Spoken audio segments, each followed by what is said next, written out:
Mapagpalang araw sa inyong lahat at sa mga nakikibahagi sa banal na pagdiriwang na ito sa pamamagitan ng live stream dito sa Diocesan Shrine of Jesus the Divine Word na nasa bakuran ng Christ the King Mission Seminary, Quezon City.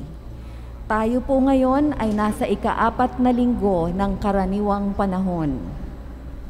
Pamumunuan po ang ating banal na pagdiriwang ni Reverendo Padre Benigno Beltran, SVD, Associate Priest ng Shrine of Jesus the Divine Word. Tumayo po ang lahat para sa pasimula ng ating misa.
Ama, na Anak, na Espiritu Santo. Amen. Ang biyaya ng ating Panginoong Jesucristo, ang pag-ibig ng Diyos sumatang liwanag ng Espiritu Santo, naway sumainyong lahat. At sumaiyo rin. Pinagdiriwang po natin ngayon ang ika-4 na linggo ng karaniwang panahon at sa buong simbahan, pinagdiriwang din ang Pro-Life Sunday. Inaanyayahan tayong higit na pangalagaan at ipagtanggol ang dignidad ng buhay ng tao. Manalangin tayo sa Ama sa Langit para sa hadihikaing ito ng Simbahang Katoliko. Bago natin ipagpatuloy ang ating pagdiriwang, pagsisihan natin ang ating mga kasalanan. Inaamin ko sa makapangyarihang Diyos at sa inyo mga kapatid, na lubha akong nagkasala sa isip, sa salita at sa gawa, at sa aking pagkukulang. Kaya isinasamo ko sa mahal na Birheng Maria, sa lahat ng mga anghel at mga banal, at sa inyo mga kapatid, na ako'y ipanalangin sa Panginoong ating Diyos. Kaawaan tayo ng makapangyarihang Diyos, patawarin ang ating mga kasalanan, patnubayan tayo sa buhay na walang hanggan. Amen. Panginoon, kaawaan mo kami. Panginoon, kaawaan mo kami. Kristo, kaawaan mo kami. Kristo, kaawaan mo kami. Panginoon, kaawaan mo kami. Panginoon, kaawaan mo kami.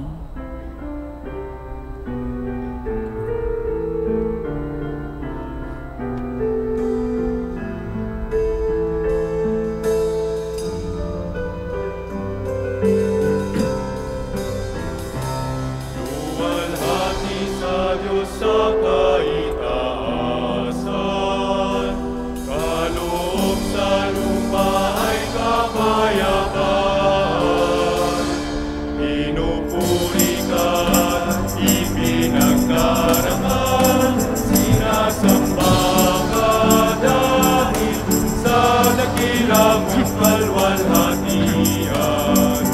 Panginoon naming Diyos, Hari ng langit, Amang makapangyarihan, Panginoong Jesucristo, bugtong na anak ng Diyos, Kordero ng Ama, ikaw na nag-aalis ng mga kasalanan ng sanlibutan.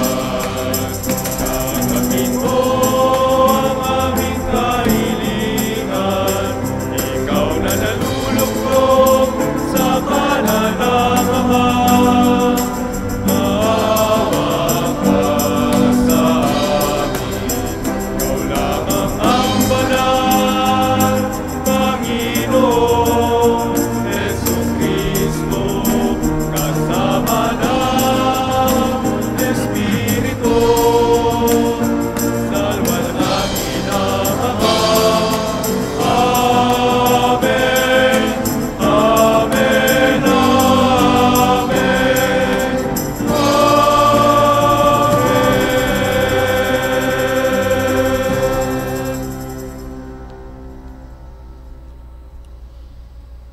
Manalangin tayo.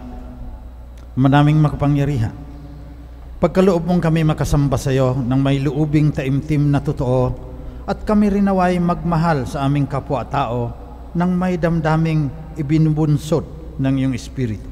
Sa pamamagitan ni Jesucristo, kasama ng Espiritu Santo, magpasawalang hanggan. Amen.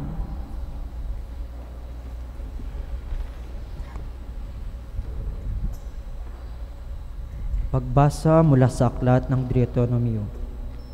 Sinabi ni Moises sa mga tao, "Mula sa inyo pipili ang Panginoon ng propetang tulad ko. Siya ang inyong pakikinggan. Ito'y katugunan sa hiling ninyo sa Panginoon.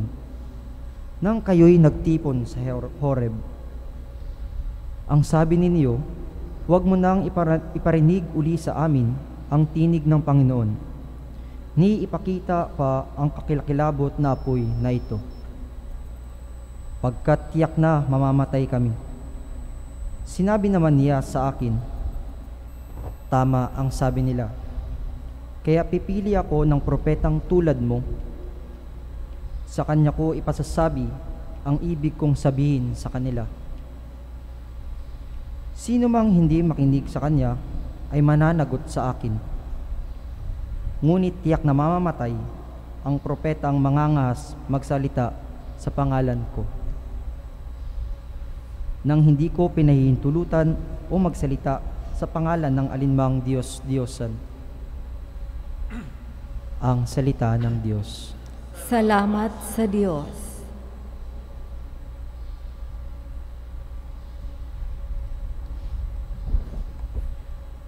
Panginooy inyong dinggin, huwag niyo siyang salungatin.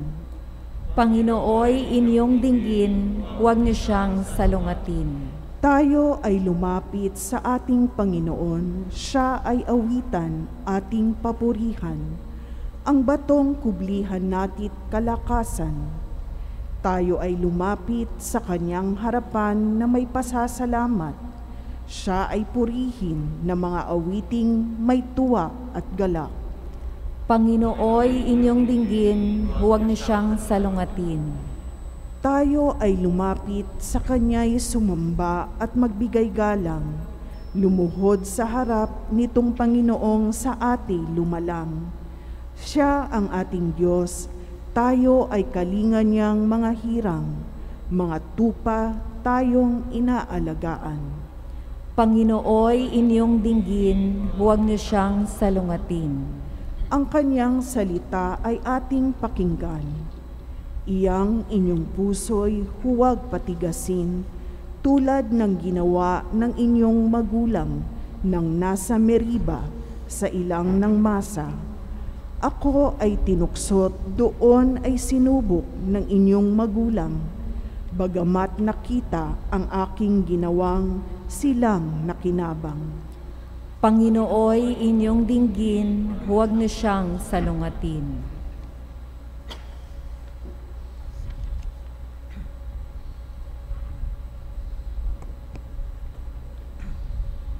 Pagbasa mula sa unang sulat ni Apostol San Pablo sa mga taga-Korinto. Mga kapatid, ibig ko kayong malayo sa mga alalahanin, sa buhay, ang pinagsusumikitan ng lalaking walang asawa ay ang mga gawaing ukol sa Panginoon, sapagkat ibig niyang maging kalugod-lugod sa Panginoon. Ngunit ang pinagsusumikitan ng lalaking may asawa ay ang mga bagay ng sanlibutan ito, sapagkat ibig niyang makapagbigay lugod sa kanyang asawa. Dahil dito, hati ang kanyang pagmamalasakit. Gayon din naman ang pinagsisikapan ng dalaga o babaeng walang asawa ay ang mga bagay na ukol sa Panginoon, sapagkat ibig niyang may talaga ng lubusan ang sarili sa paglilingkod sa Panginoon. Subalit ang iniintindi ng babaeng may asawa ay ang mga bagay ng sanlibutan ito, sapagkat ibig niyang makapagbigay lugod sa kanyang asawa. Sinasabi ko ito upang tulungan kayo. Hindi ko kayo hinihigpitan. Ang ibig ko'y madala kayo sa maayos na pamumuhay. at nang lubusan kayong makapaglingkod sa Panginoon. Ang salita ng Diyos. Salamat sa Diyos. Magsitayo bilang pag-atang sa mabuting balita.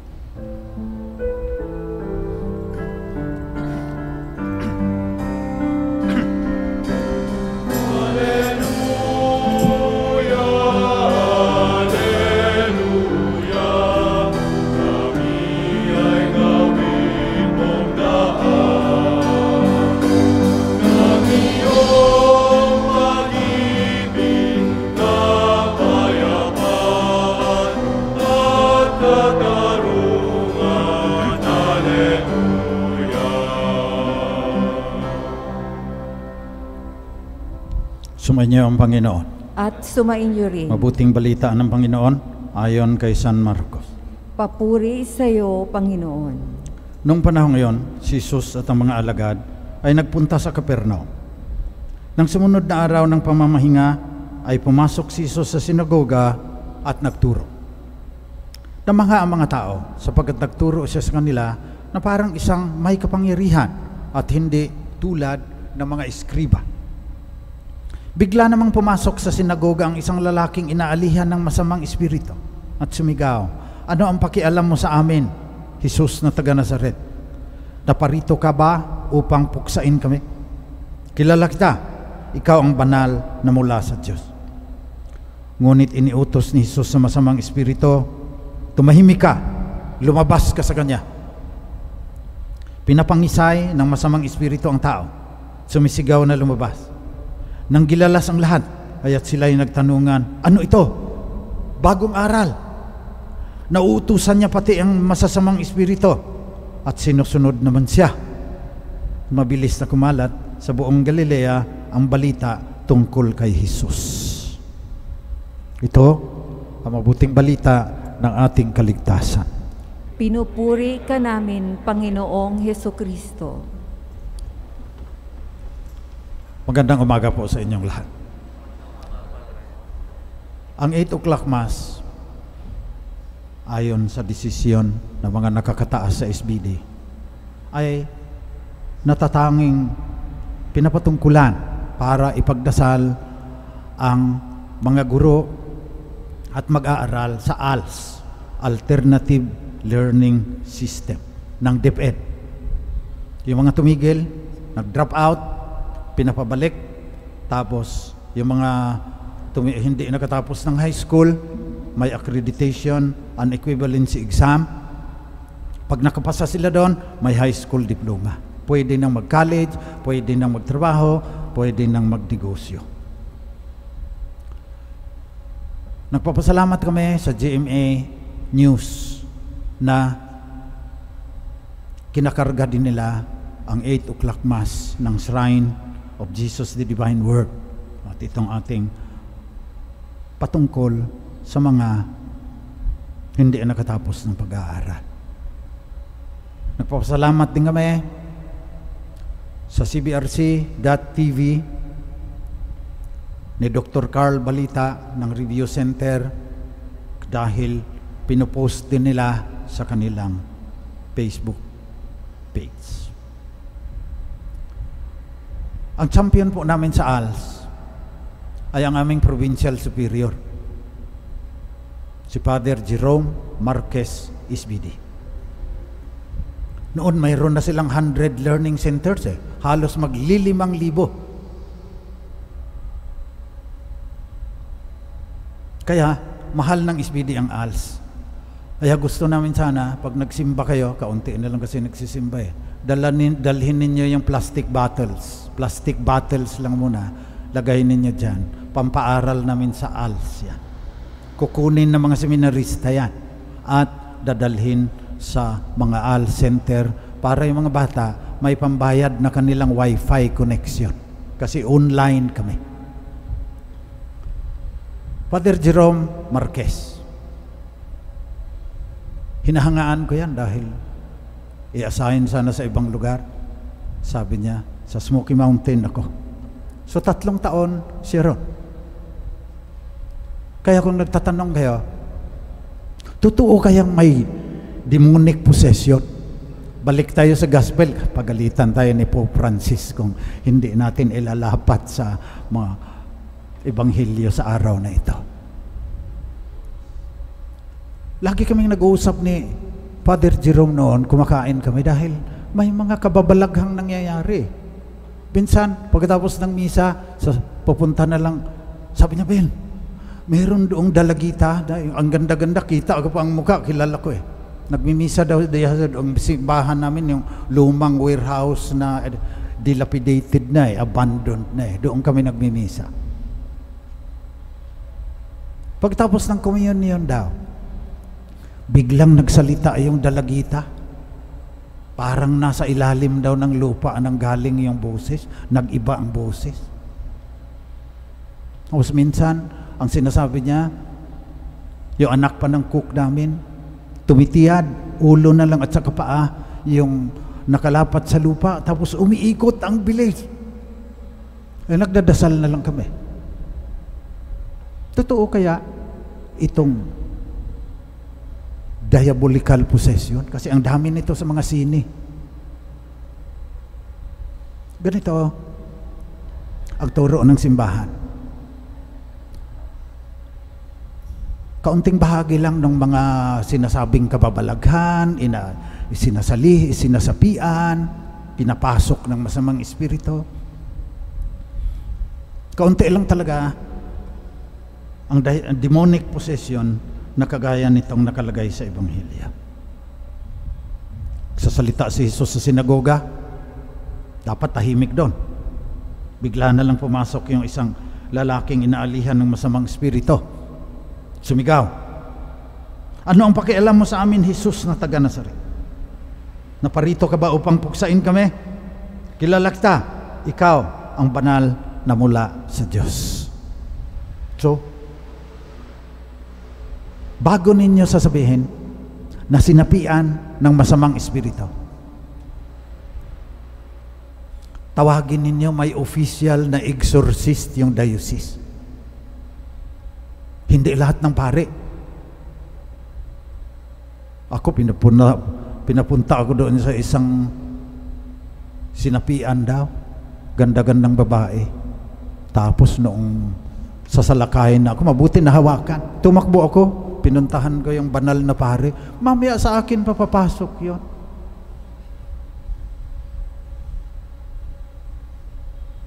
So may mga palatandaan. Ipaubayan nyo na sa mga pare kasi karamihan ng sinasabing inaalihan ng espiritu, pamahiin na lang, psychological, baka neurotic lang yun, kailangan ng psychotherapy, kailangan ng guidance counseling, baka yung iba hormonal imbalance lang yun, o kaya yung sa mga kabataan na mga teenager, baka mass hysteria lang yun eh. Pero mayroong mga pangyayari na totoo na kagaya nito sa ating panahon. Kaya kailangan yung itinalaga ng simbahan sa pamamagitan ng obispo ang lalaban doon sa totoong sinapian ng masamang espiritu.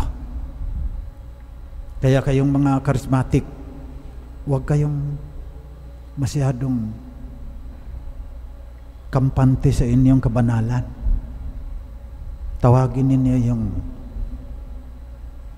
official exorcist ng diocese. Kung sa prayer nito ninyo may mga sumisigaw ng ganito sa ebanghelyo ngayon.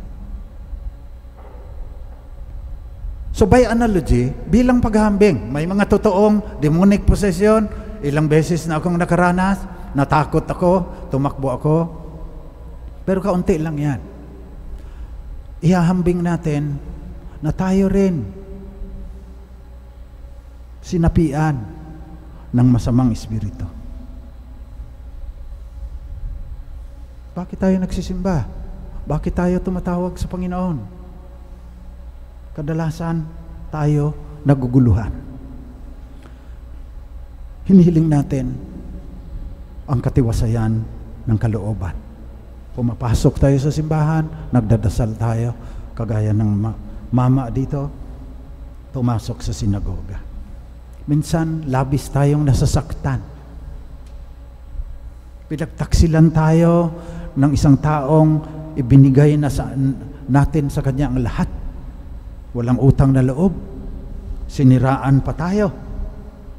Naghahanap tayo ng paghilom ng ating sugat sa puso. Yung iba naman, nangungulila.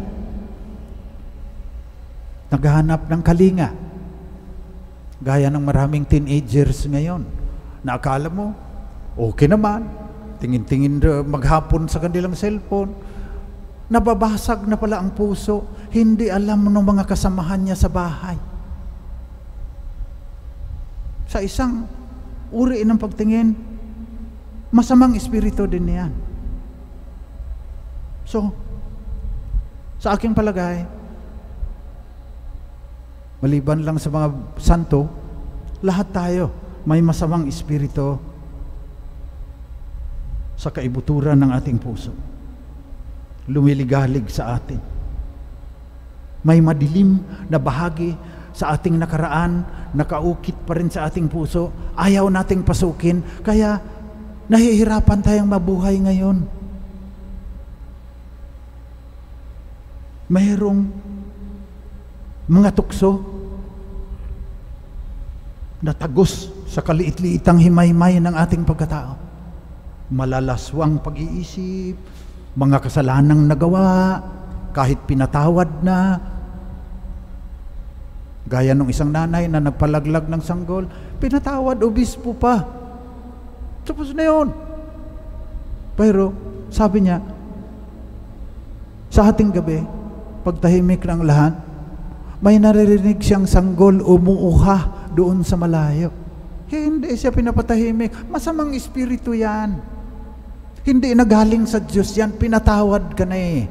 Wala kang tiwala sa bisa ng pagkabayubay ni Kristo sa krus. Kaya, kailangan, kung naliligalig tayo,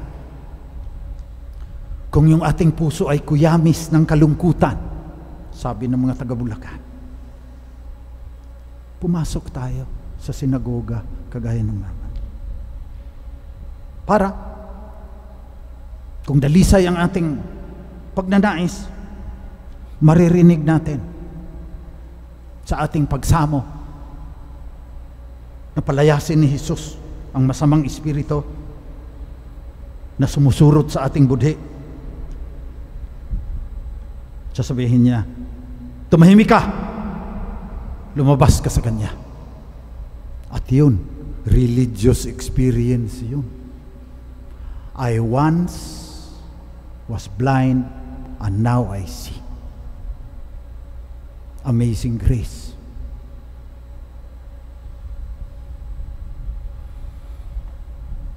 Ang huling sasabihin ko, sana ito na nga ang huli dahil baka hahaba tayo eh. Yung mga taong sinasapian ng masamang espiritu, halimbawa ng pagkagahaman, makisali yan, nagni-network yan sa ibang sinapian din ng masamang espiritu ng pagkagahaman. Tapos mag-uusap sila. Ikaw, kuha, ito sa'yo, meron ka na dyan. Canadian yung mga kuha minsan eh, minsan lang naman. Meron ka na dyan. Kaya, pag nag-imbestiga, nawawala 15 billion, mayroon bang nakulong? Yan yung sinasabi ng Santo Papa na structural evil. Yung ating pagkagahaman, pinapasok na natin, nagiging balangkas na ng lipunan, kagaya ng kutok. Structured na sa ating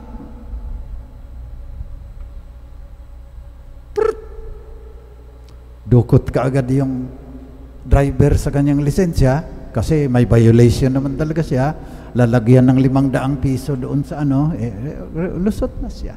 Structural evil, nagiging social evil. So hindi lang personal sins, minsan yung ating personal sins nagiging balangkas na ng lipunan, nagiging kalakaran na, nagiging habit na, kaya mas maraming tao ang nasasaktan. Nakawin mo yung pera ng gobyerno? Ilang bata ang hindi makapasok sa school? Lalaking mangmang yan. Kaya babalik tayo kay Father Jerome. Ayaw talaga niyan maging superior eh. Sabi niya sa akin, napilitan lang dahil binoto naman siya. Ang gusto niya talaga yung ALS. Halos mag 5,000 nga yan sila noon eh. Eh ngayon mga 2,000 na lang daw dahil sa COVID. Yan din ang report ng ALS DepEd. Noon 800,000 ang nag-i-enroll every year, ngayon 400,000 na lang. Ano ang ibig kong sabihin? Masamang espiritu din ang kamangmangan. Kailangan labanan.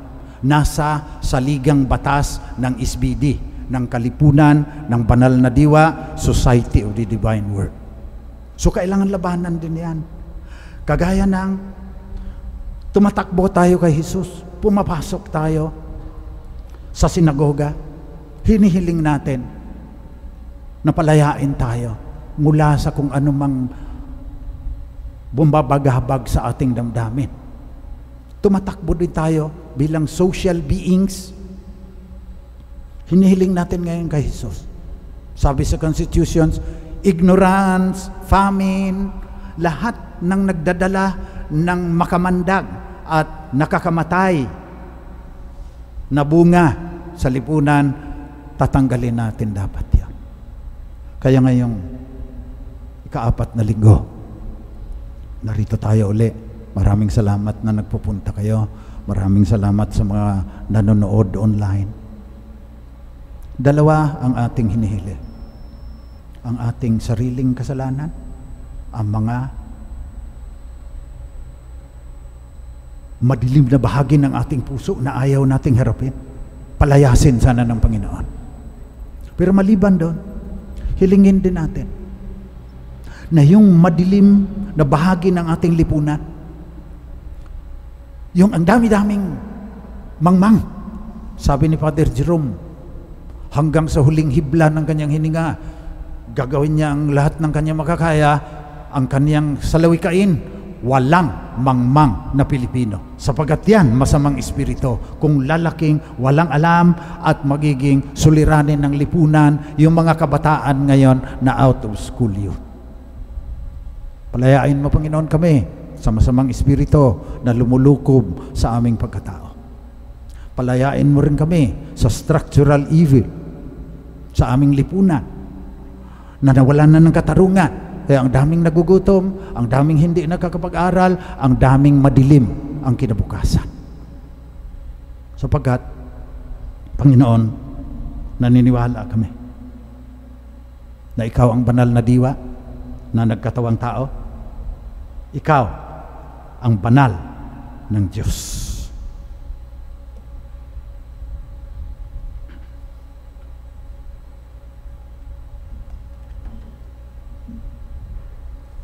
Magsitayo po tayong lahat at ipahayag natin bilang isang community of faith ang ating pananampalataya sa Diyos na mas makapangyarihan sa lahat ng kasamaan dito sa buong mundo. Sumasampalataya ako sa Diyos amang makapangyarihan sa lahat na may gawa ng langit at lupa. Sumasampalataya ako kay Hesukristo, iisang anak ng Diyos, Panginoon nating lahat. Nagkatawang tao siya, lalang ng Espiritu Santo, ipinanganak ni Santa Mariang Birhen. Pinagpakasakit ni Poncio Pilato, ipinako sa krus, namatay, inilibing. Nanaog sa kinaroroonan ng mga yumao, nang maikatlong araw na buhay na maguli, umakyat sa langit, naluluklok sa kanan ng Diyos amang makapangyarihan sa lahat.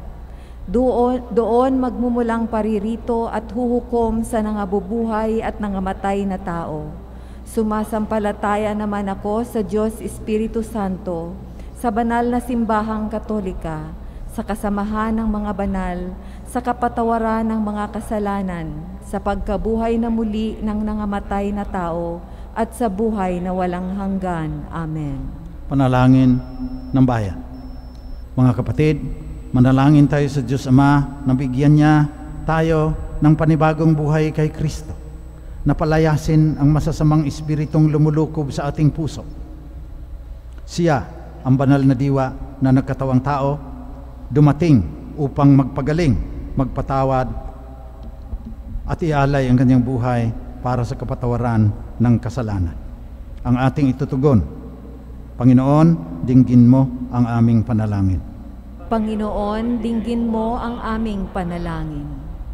Patuloy nawang manguna ang Santo Papa, mga obispo, mga pari, mga diakono at mga relihiyoso sa pagpapalaganap ng salita ng Diyos sa pamamagitan ng taimtim na pagbabasa at pagsasabuhay nito. Manalangin tayo. Panginoon, dinggin mo ang aming panalangin. Makinig nawa ang mga namumuno sa pamahalaan at sandatahang lakas sa salita ng Diyos at itaguyod ito sa kanilang pagtatanggol ng buhay ng bawat mamamayan, lalo na ang mga walang tinig at inaapi. Manalangin tayo. Panginoon, dinggin mo ang aming panalangin. Pahalagahan nawa ng kabataan ang kanilang oras at buhay, at gugulin nawa nila ang kanilang mga malayang sandali sa pakikinig, pagbabasa, at pagbabahagi ng salita ng Diyos. Manalangin tayo. Panginoon, dinggin mo ang aming panalangin. Magdulot nawa ang salita ng Diyos ng lakas at pag-asa sa mga nagdadalamhati, mga dukha, mga may sakit at may kapansanan, at ang iba pang mga nagdurusa. Manalangin tayo. Panginoon, dinggin mo ang aming panalangin. Makarating nawa sa buhay na walang hanggan ang mga kapatid naming pumanaw na. Manalangin tayo. Panginoon, dinggin mo ang aming panalangin. Sa ilang sandali ng katahimikan, amin ding ipinapanalangin ang iba pang mga pangangailangan ng aming pamayanan, pati na rin ang aming pansariling mga kahilingan.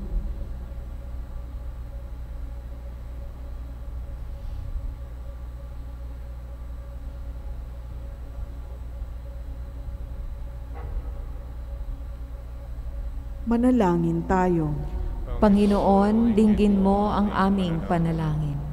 Mapagmahal na Ama, dinggin mo ang iyong sambayanang Kristiyano. Bigyan mo kami ng lakas at tapang na tanggapin ang iyong paanyayang ipahayag ang pagbahari mo sa pamagitan ng aming salita at mga gawa. Hinihiling namin ito sa ngalan ni Kristong aming Panginoon. Amen.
Manalangin kayo mga kapatid, pang itong ating pag-aalay ay maging kalugod-lugod sa Diyos sa mga makapangyarihan. Tanggapin nawa ng Panginoon itong paghahain sa iyong mga kamay sa kapurihan niya at karangalan sa ating kapakinabangan at sa buong sambayanan niyang banal. Manaming lumikha, ang mga alay na ngayon ay aming inihahanda sa hapag na ito na iyong dambana ay iyong tanggapin at gawaran ng pagpapala upang mapagsaluhan namin ang kaligtasan mong ginawa sa pamamagitan ni Jesucristo kasama ng Espiritu Santo magpasawalang hanggan. Amen. Sumainyo ang Panginoon. At sumaiyo rin. Taas sa Diyos ang inyong puso at diwa. Itinaas na namin sa Panginoon. Pasalamatan natin ang Panginoong ating Diyos. Marapat na siya ay pasalamatan. Manaming makapangyarihan. Tunay ngang marapat na ikaw ay aming pasalamatan sa pamamagitan ni Jesucristo na aming Panginoon. Siya ay naging kapwa naming maaasahan upang may mangunang umako sa pananagutan dahil hangad mong magbago ang kinamihas ng pagkakanya-kanya ng sangkatauhan. Bunga ng pagtitiis, siya ay nanaig at ang kamatayan ay kanyang nilupig. Kaya siya ang aming daan para aming masapit ang iyong tapat at maaasahang pag-ibig. Kaya kasama ng mga anghel na nagsisiawit ng pupuri sa iyo nang walang humpay sa kalangitan, kami nagbubunyi sa iyong kadakilaan.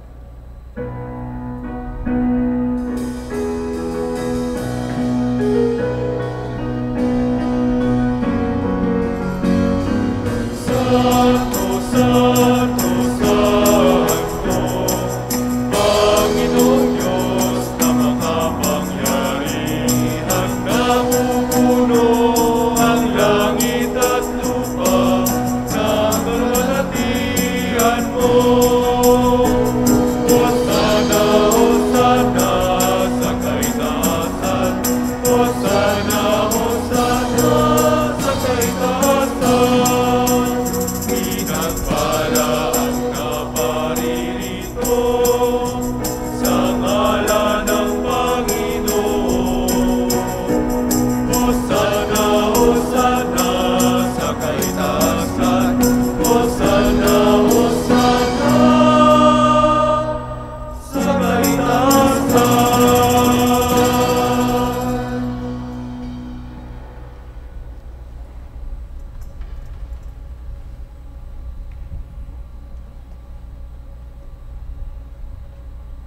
Ikaw nga, Panginoon, ay tunay na banal at sa iyo nagmumula ang lahat ng kabanalan. Basbasan mo sana ang mga kaloob na ito sa pamamagitan ng iyong Espiritu, pang sa aming ikatutubos ay maging katawan at dugo ng aming Panginoong Jesucristo. Noong gabi bago sa ipako sa krus, samantalang naghahaponan kasama ang kanyang mga alagad, kumuha si Jesus ng tinapay, nagpasalamat sa iyo, Ama, hinatiin niya yon, binigay sa kanyang mga alagad at sinabi, tanggapin ninyong lahat ito at kanin. Ito ang aking katawan na ihahandog ng dahil sa inyo.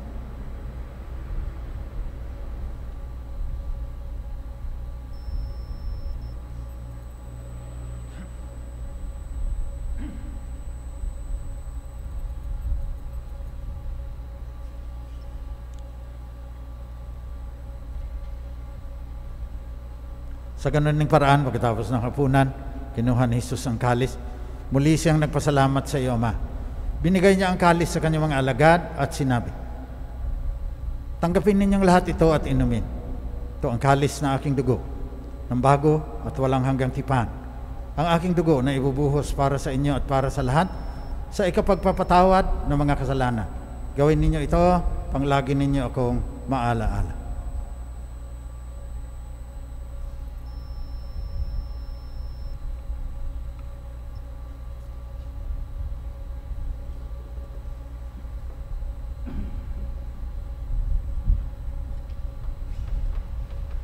Pagbunyin natin ang misteryo ng ating pananampalataya.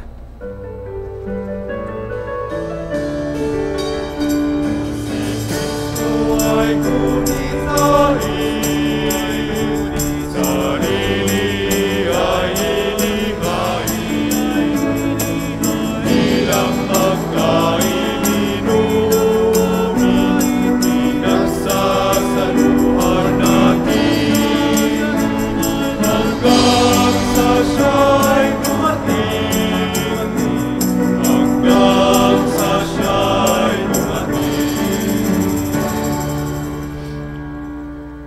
dahil sa pagunita, sa kamatayan at muling pagkabuhay ng iyong anak, nialay namin sa iyo, Ama, itong tinapay na nagdudulot ng buhay at ang kalis na nagkakaloob ng kaligtasan. Nagpapasalamat kami sa iyo sapagkat minarapat mo kaming tanggapin sa mahal mong harapan kahit kami ay makasalanan na makapaglingkod sa iyo. Pakumbabang sinasamo namin na kaming makikinabang ng katawan at dugo ni Kristo ay pag-isahin ng Espiritu Santo. Amang lingapin mo ang iyong simbahang laganap sa buong daigdig. Puspusin mo kami sa pagmamahal kasama ni Francisco na aming Santo Papa, ni Onesto na aming Obispo at lahat ng kasapi ng sambayanang Kristiyano sa buong mundo. Alalahanin mo rin ang mga kapatid naming nahimlay na may pag-asang sila'y muling mabubuhay, lalong-lalo na ang mga namatay dahil sa COVID-19. Kaawaan mo silang lahat, patuloyin sa iyong liwanag. Kaawaan mo at pagindapatin kaming lahat na makasalo sa iyong buhay na walang katapusan. Kasama ng mahal na Birheng Maria, Ina ng Diyos, Birhen ng mga Maralita. Kasama ni San Jose na kanyang esposo. Kasama ng mga apostol at lahat ng mga banal. Kasama si St. Joseph Reina de Metz at St. Arnold Janssen na namuhay dito sa daigdig ng kalugod-lugod sa iyo. Maipagdiwang naman namin ang pagpupuri sa ikararangal mo sa pamagitan ng iyong anak na aming Panginoong Jesucristo.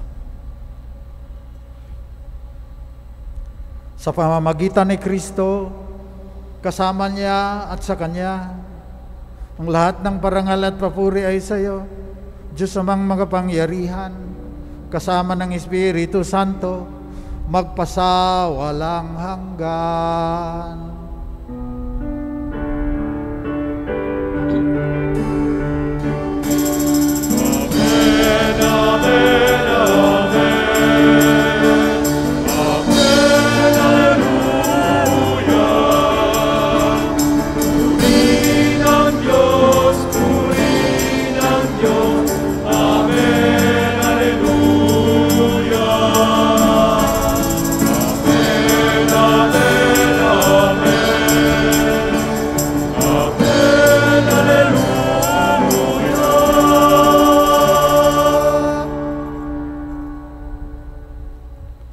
Panalangin natin ngayon na iadya tayo sa lahat ng masama ayon sa turo ni Jesus na Panginoon natin at Diyos.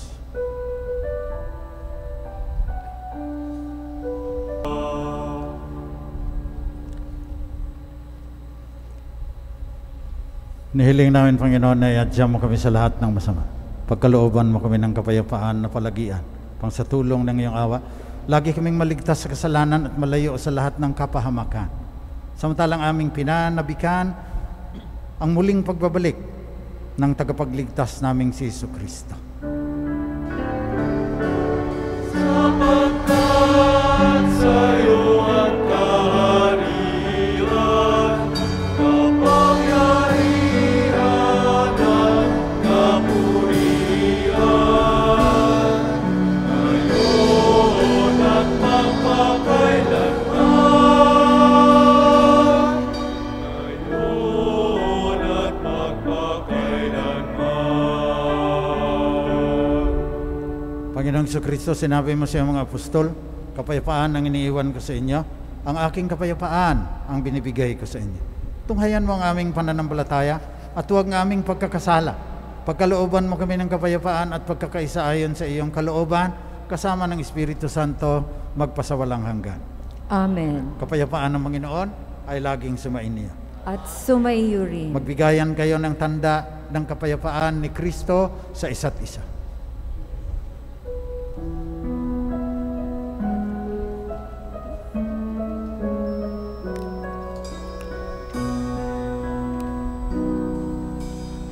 Meron ang Diyos na nag-aalis ng mga kasalanan ng mundo. Maawa ka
ang katawan at dugo na ating Panginoong Jesucristo. Siya ang banal na mula sa Diyos. Mapapalad ang mga inaanyayahan sa kanyang piging. Panginoon, hindi ako karapat-dapat na magpatuloy sa iyo, ngunit sa isang salita mo lamang ay gagaling na ako. Naway ipagsanggalang tayo ng katawan at dugo ni Kristo hanggang sa buhay na walang hanggan. Amen.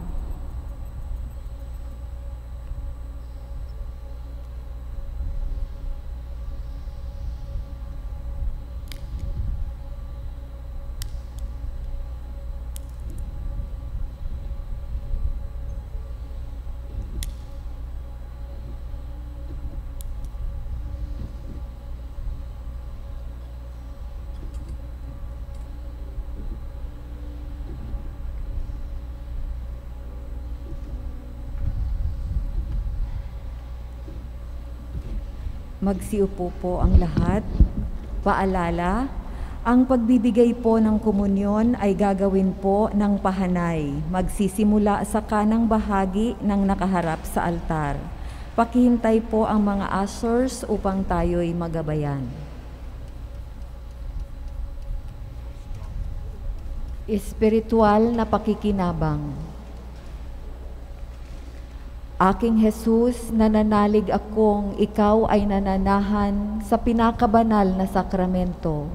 Mahal kita ng higit sa lahat ng bagay at nais kong tanggapin ka sa aking kaluluwa. Subalit sa sandaling ito, ikaw ay hindi ko matatanggap sa banal na komunyon. Naway tanggapin kita ng espiritual sa aking pagnanais na ito at pumasok ka sa aking puso. Niyayakap kita na parang naririto ka na sa akin at pinagkakaisa ko ang aking sarili sa iyo. Huwag mong hayaang ako ay mawalay sa iyo. Amen.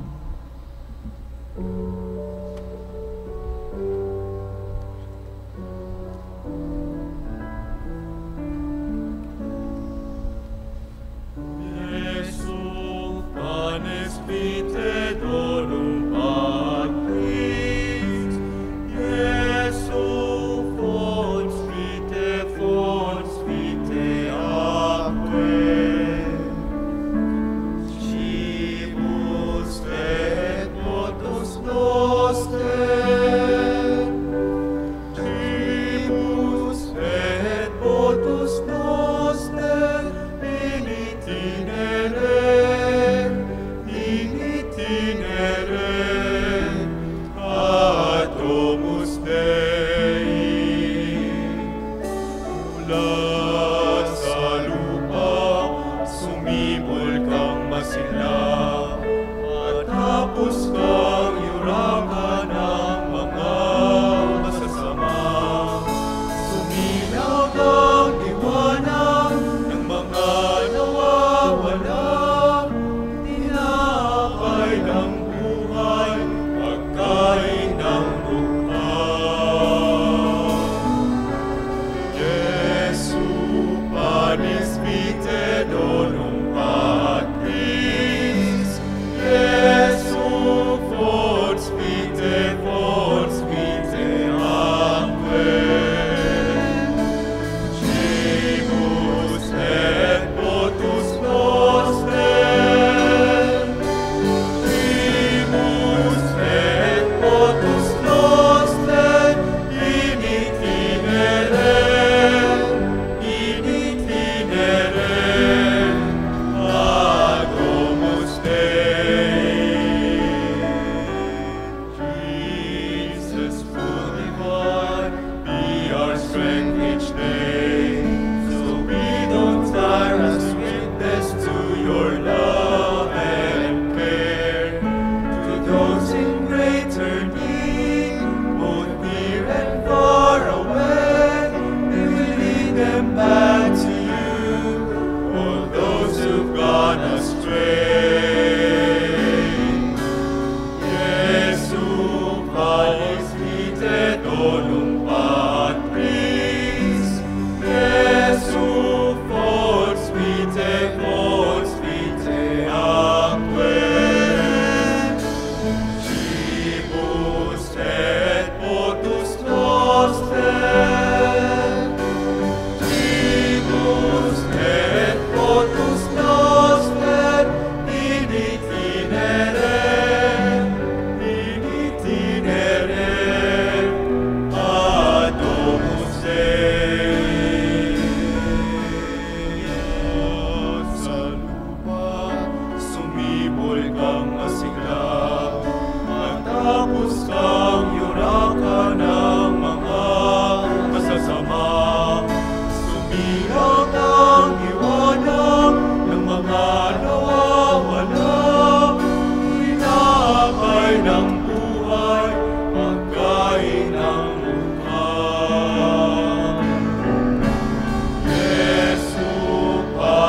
vitae donum patris, persu fons vitae atque,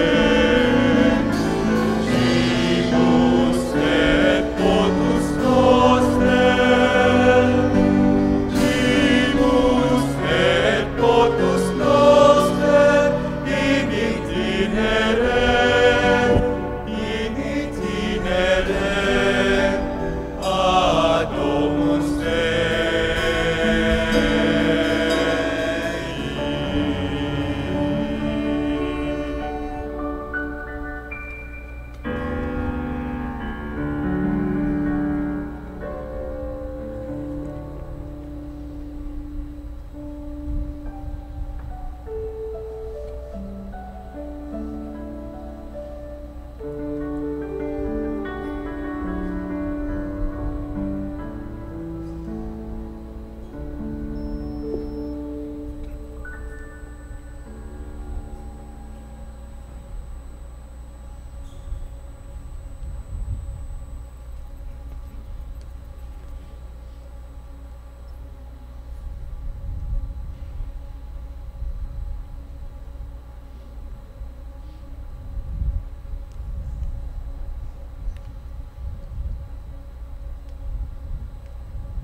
Manalangin tayo. Ama naming mapagmahal, kaming nagsipakinabang sa piging ng aming kinamtang kaligtasan. Kayo mahiling na iyong bigyang kaunlaran sa pananampalatayang wagas kailanman sa tulong ng panubos na ngayon iyong bigay sa pamagitan ni Jesucristo kasama ng Espiritu Santo magpasawalang hanggan. Amen. Oratio Imperata. Mahabagin at mapagmahal na Ama, nagsusumamo kami sa iyo upang hilingin ang iyong patnubay laban sa COVID-19 na nagpapahirap sa marami at kumitil na ng maraming buhay. Tunghayan mo kami ng may pagmamahal at ipag-adya kami ng iyong mapaghilom na kamay mula sa takot sa karamdaman at kamatayan. Itaguyod mo kami sa pag-asa at patatagin sa pananampalataya. Gabayan mo ang mga dalubhasang naatasan na tumuklas ng mga lunas at paraan upang ihinto ang paglaganap nito. Nagpapasalamat kami sa mga bakunang naisulong sa patnubay ng iyong mga kamay. Pagpalain mo ang aming mga pagsisikap na mawakasan ng mga bakuna ang pandemya sa aming bayan at sa buong mundo. Patnubayan mo ang mga lumilingap sa may sakit upang ang kanilang pagkalinga ay malakipan ng husay at malasakit. Pagkalooban mo sila ng kalusugan sa isip at katawan, katatagan sa kanilang paninindigang maglingkod at ipagsanggalang sa karamdaman. Itinataas namin ang mga nagdurusa, makamtanawa nila ang mabuting kalusugan. Lingapin mo rin ang mga kumakalinga sa kanila. Pagkamitin mo ng kapayapaang walang hanggan ang mga pumanaw na. Pagkalooban mo kami ng biyaya na magtulong-tulong tungo sa ikabubuti ng lahat. Pukawin sa amin ang pagmamalasakit sa mga nangangailangan. Sa pagdamay at malasakit namin sa bawat isa, malampasan nawa namin ang krisis na ito at lumago sa kabanalan at pagbabalik loob sa iyo. Hinihiling namin ito sa pamamagitan ni Jesucristo na nabubuhay at naghaharing kasama mo at ng Espiritu Santo, iisang Diyos, magpasawalang hanggan. Amen. Dumudulog kami sa iyong patnubay, mahal na Ina ng Diyos. Pakinggan mo ang aming mga kahilingan sa aming pangangailangan. At ipag-adya mo kami sa lahat ng kasamaan, maluwalhati at pinagpalang Birhen. Amen. Mahal na Birhen, mapagpagaling sa may sakit. San Jose, San Rafael Arcangel, San Roque, San Lorenzo Ruiz, San Pedro Calungsod, San Arnold Jansen at Joseph Freinademetz. Sumainyo ang Panginoon. At sumaiyo rin. Yumuko kayo tingin ang biyaya ng Diyos. Ama naming mapagpala, basbasan mo ng tibay ng kalooban ang iyong sambayanang Kristiyano upang mamalaging tapat sa pagsunod sa iyo at mapawi ang lahat ng masamang espiritu sa kanilang personal at makalipunang buhay. Sa pamagitan ni Jesucristo, kasama ng Espiritu Santo, magpasawalang hanggan. Amen. Pagpalain kayong lahat ng mapagmahal na Diyos, Ama, Anak, at Espiritu Santo. Amen. Tapos ng misa, humayong kayong taglay ang kapayapaan ni Jesus, ang banal ng Diyos, upang ang Panginoon ay mahalin at paglingkuran. Salamat sa Diyos.